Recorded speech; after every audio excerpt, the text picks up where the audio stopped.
การก่อสร้างยังคงดำเนินอยู่เพียงบ่เท่าใดมือก่อนที่นอตรดามจะเปิดขึ้นใหม่มันใช้เวลา5 ปี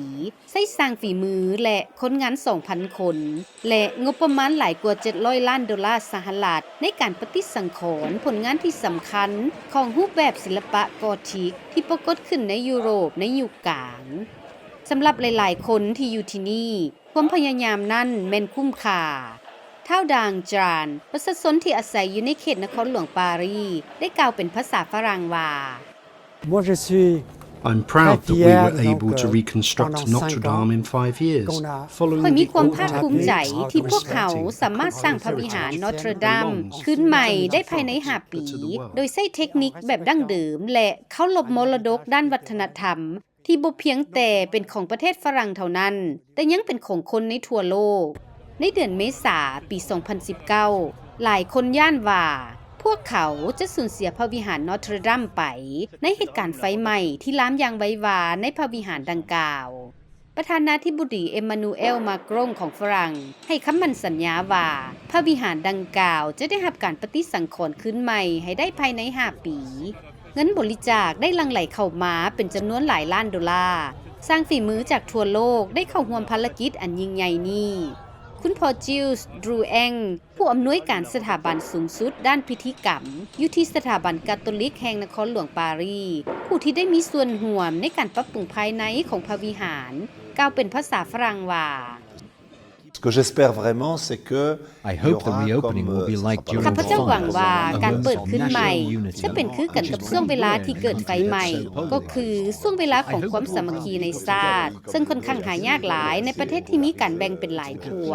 ข้าพเจ้าหวังว่ามันจะให้ประชาชนมาเต้าโฮมกันเพราะว่าพวกเขาจะได้พระวิหารของพวกเขากลับคืนมามันเป็นพระวิหารของชาวฝรั่งหมดทุกคนบ่แม่นเพียงแต่ของชุมชนชาวคาทอลิกเท่านั้นในเดือนตุลาเสียงระฆังของนอตรดามได้ดังขึ้นเป็นครั้งทำอิฐในรอบ5 ปีพิธีเปิดขึ้นใหม่และพิธีมิสซาจะจัดขึ้นอยู่ที่พระวิหารนอตรดามในวันเสาร์และวันอาทิตย์หน้าบรรดาบุคคลสำคัญจากต่างประเทศได้ถูกรับเชิญเข้าร่วมแต่พระสันตะปาปาฟรานซิสกล่าวว่าพระองค์จะบ่เข้าร่วมคุณพ่อจิลส์ดรูแองจากสถาบันคาทอลิกแห่งนครหลวงปารีสกล่าวว่า Notre-Dame de Paris, Notre c'est la Dame is the cathédrale de cathedral of the l'évêque. bishop. Donc, นอตรดามเป็นพระวิหารของพระสังฆราชพระองค์เป็นผู้ที่เปิดพระวิหารขึ้นใหม่ฉะนั้นจากทัศนะทางศาสนาแล้วข้าพเจ้าคิดว่ามันสมเหตุสมผลอย่างยิ่งที่พระสังฆราชแห่งนครหลวงปารีสจะเป็นประธานในพิธีเฉลิมฉลองการเปิดขึ้นใหม่ดังกล่าวคาดว่าจะมีประชาชนไปเยี่ยมยามนอตรดามหลายถึง15 ล้านคนต่อปีถึงแม้นว่าจะมีโครงเหล็กกั้นแต่มันก็ยังสร้างให้เกิดแห่งศรัทธานางมาตินาเฟลิจีนักท่องเที่ยวสาวอิตาลีกล่าวว่า I've known it since I was young. ข่อยฮู้เกี่ยวกับพระวิหารนี้จากการ์ตูนตั้งแต่ข่อยยังเป็นเด็กน้อยมันแปลกหลายที่ได้เห็นมันในตัวจริงข่อยคิดว่ามันน้อยกว่าในการ์ตูนเท่านิโคลัสพีเดีย